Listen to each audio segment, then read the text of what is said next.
I found out about the Negro Bible through my deceased grand uncle. His name is Uncle Philip, Philip Logan.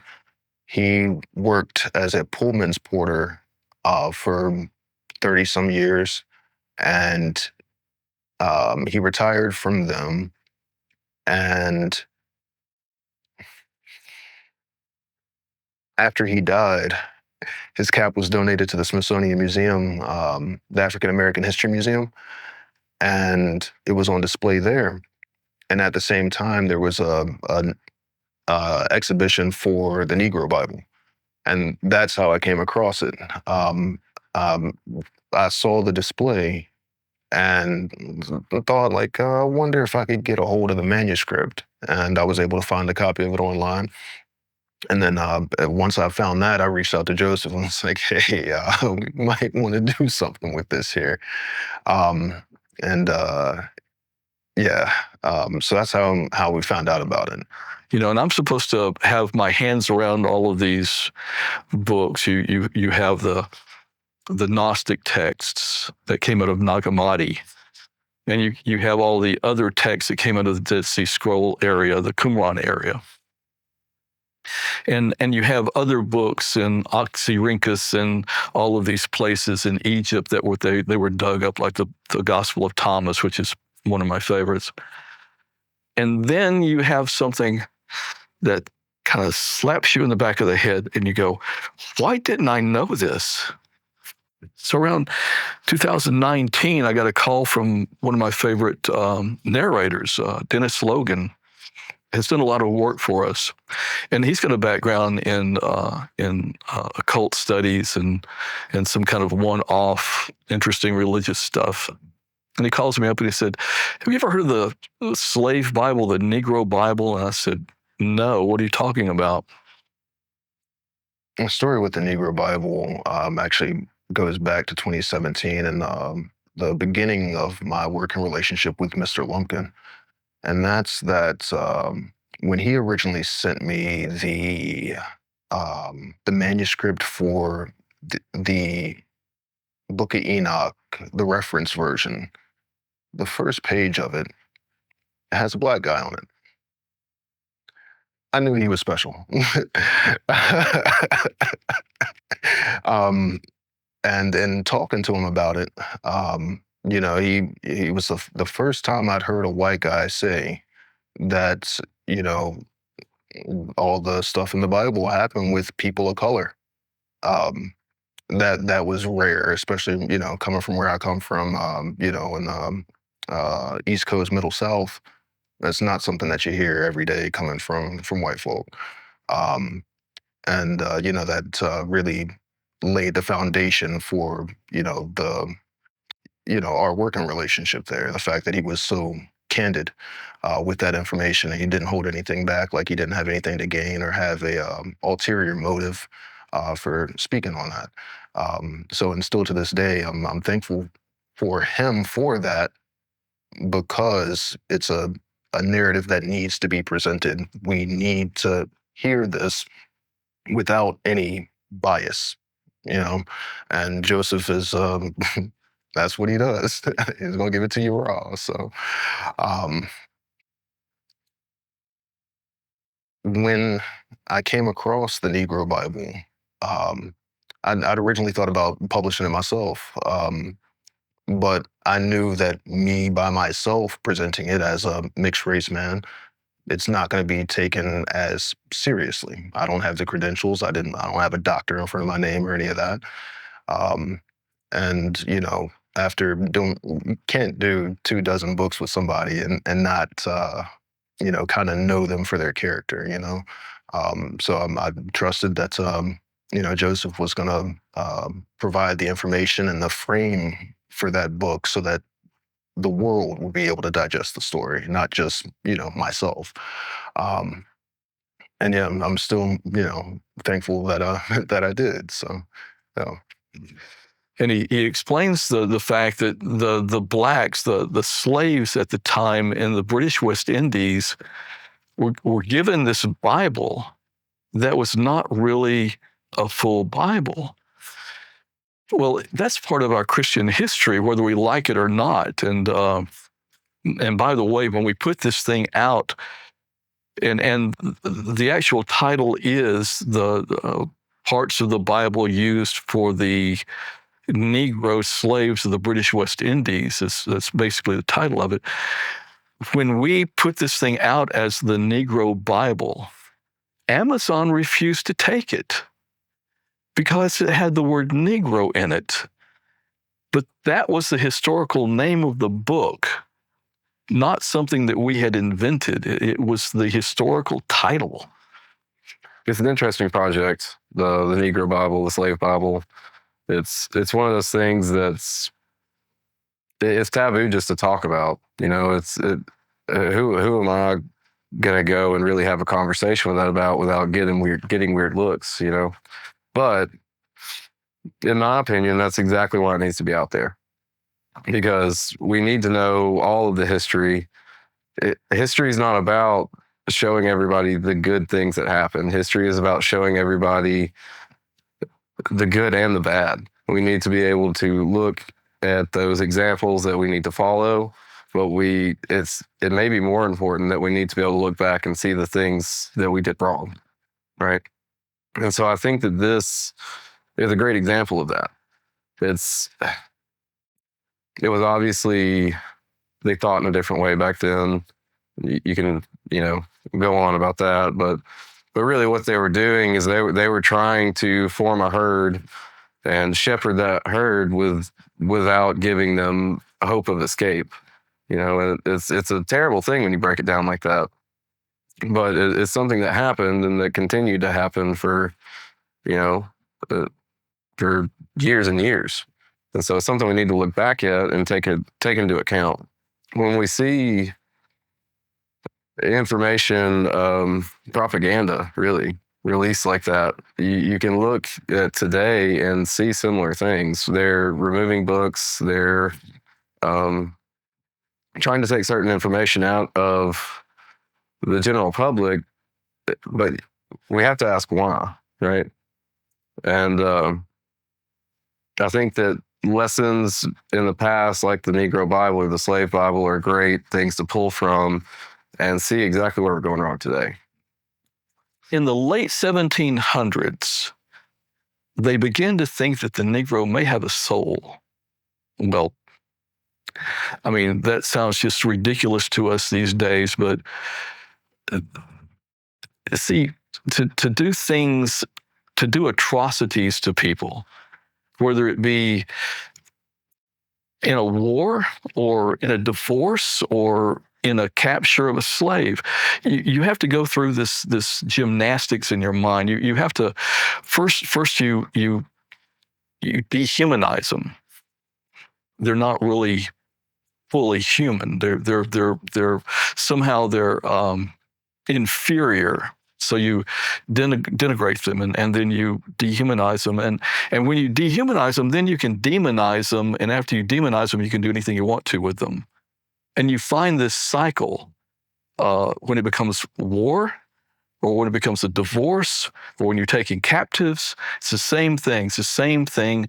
Human nature does this almost automatically, and it's just kind of preposterous and it's putrid. So we were coming out of that. We had gotten to know these slaves, and we had decided that they were actually human again. Well, congratulations. Now you have a problem on your hands. Now you have thousands of slaves, and you think that they're human and they have a soul, and they therefore need to be Christianized. They need to be saved. Well, what do? You can't give them hope.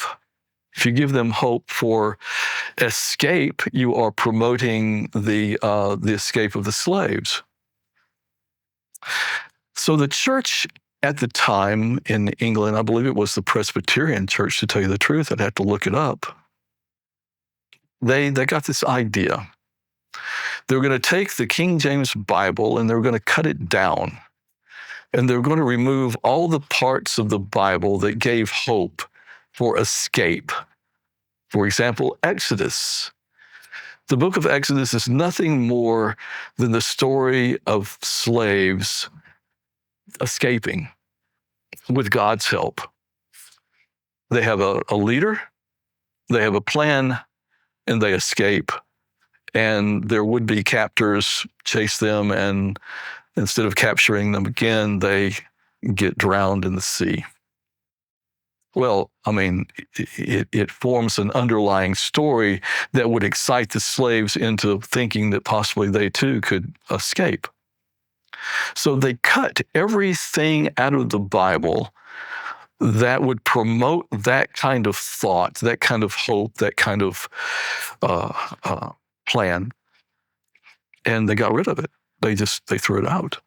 So we end up with a Bible that's about a third of the size of the normal Bible, but they keep things like in Timothy where it says that a slave should honor their master. They kept all of that, but they got rid of the things that would cause them hope.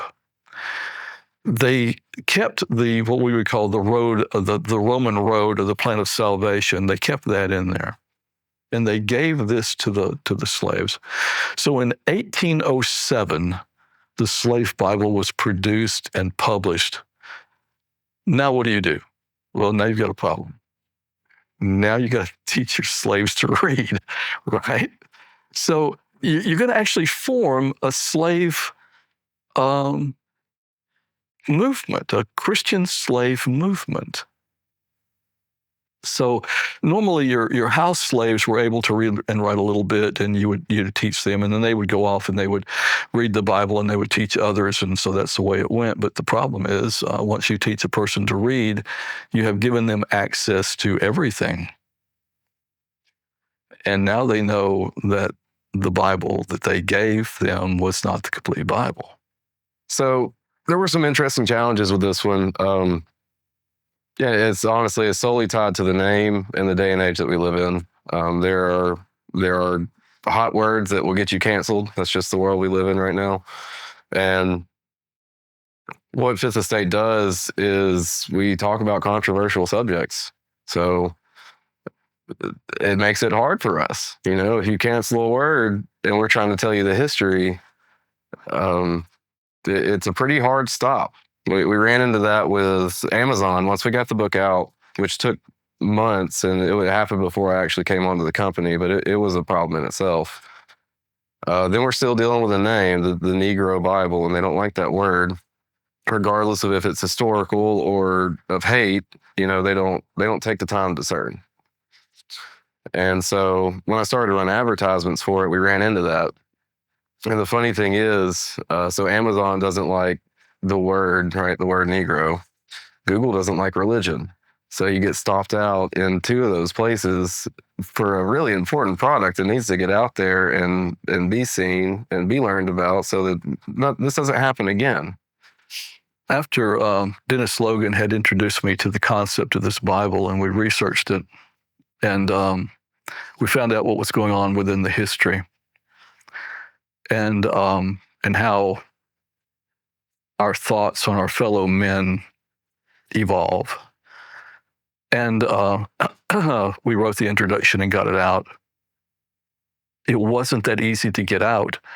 First of all, Amazon took exception to the fact that we were using the word Negro.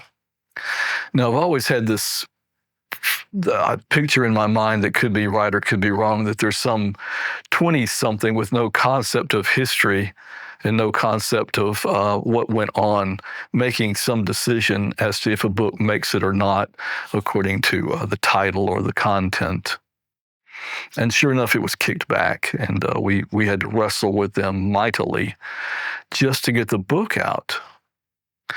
But here's where they stopped us, or tried to anyway. You can have a book out. It can be a wonderful book, a fantastic book. It could be the best book ever written, and nobody knows it's there. And so it's a great way to stop the sales of the book. So the book is out, and we went to run ads on the book to let people know what it was and how to find it and what it was all about. And Amazon refused to let us run ads on the book.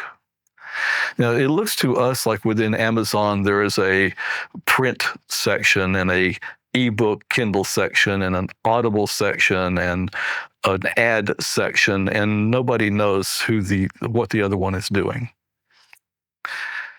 To this day, we are yet to be able to run an ad for the Negro Bible using the title, The Negro Bible.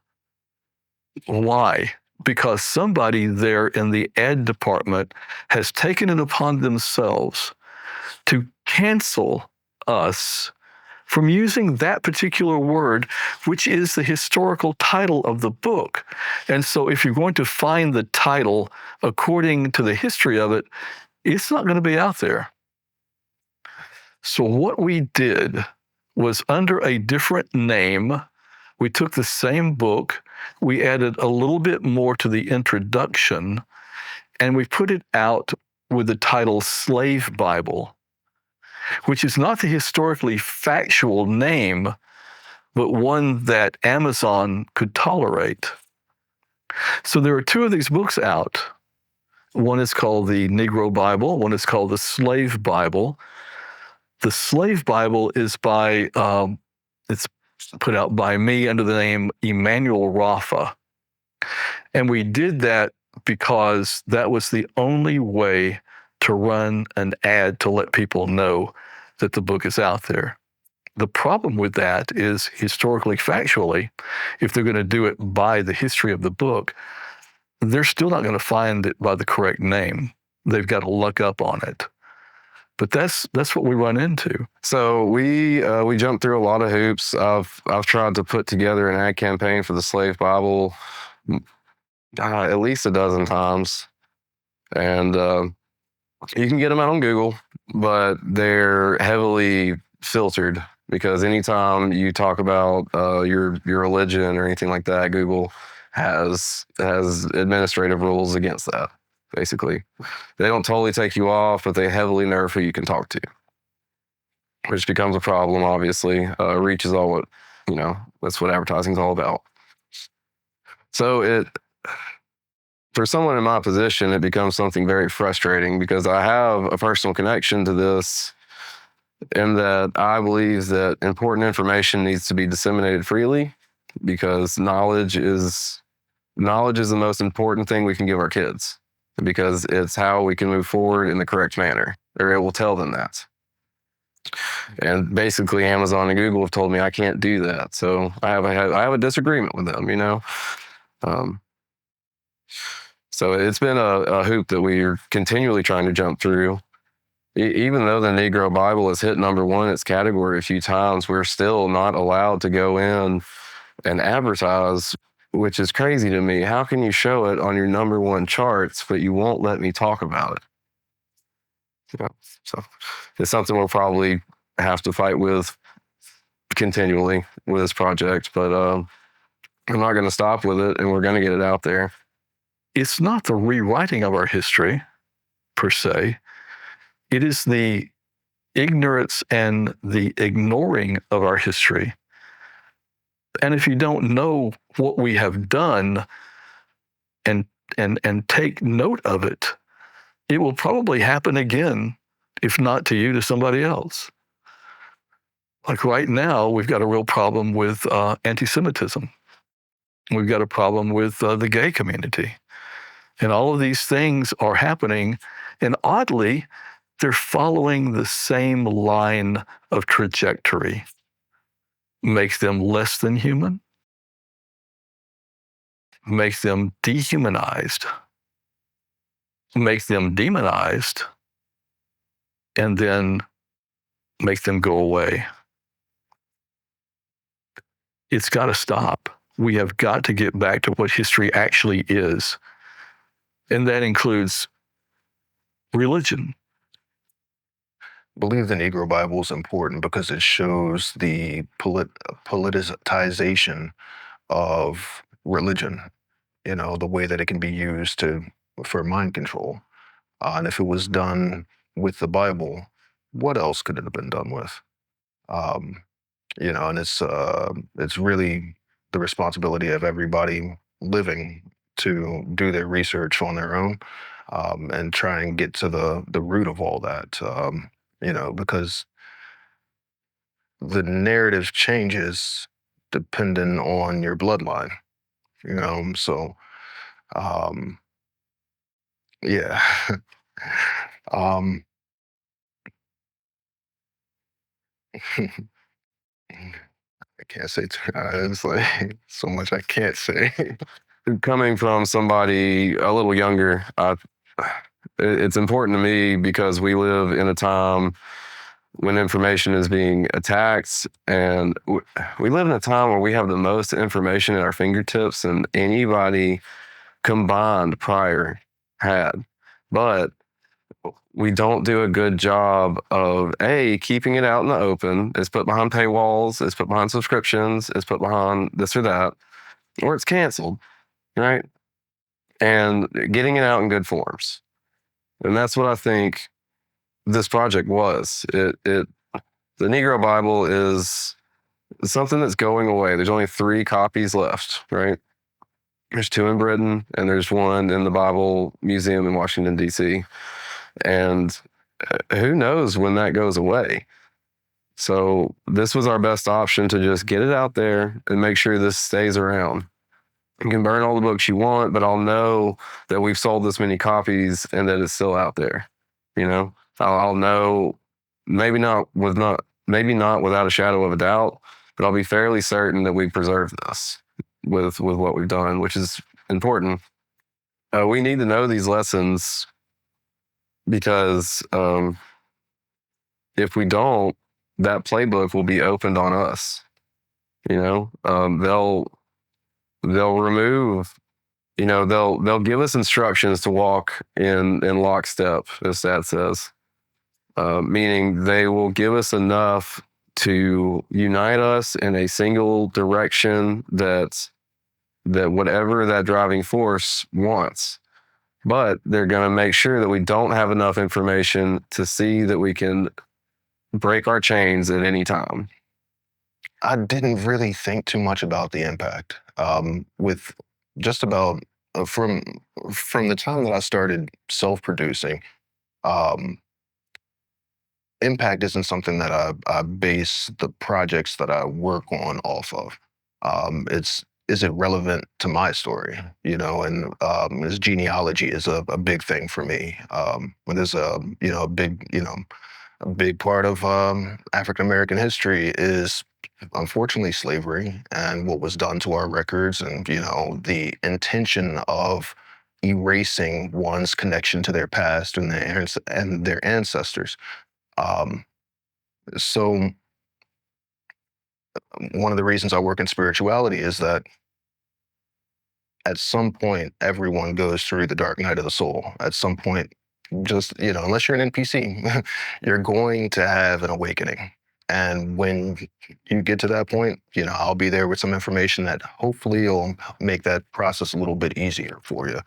Um, so with the Negro Bible, I'm, elated that it's done as well as it has.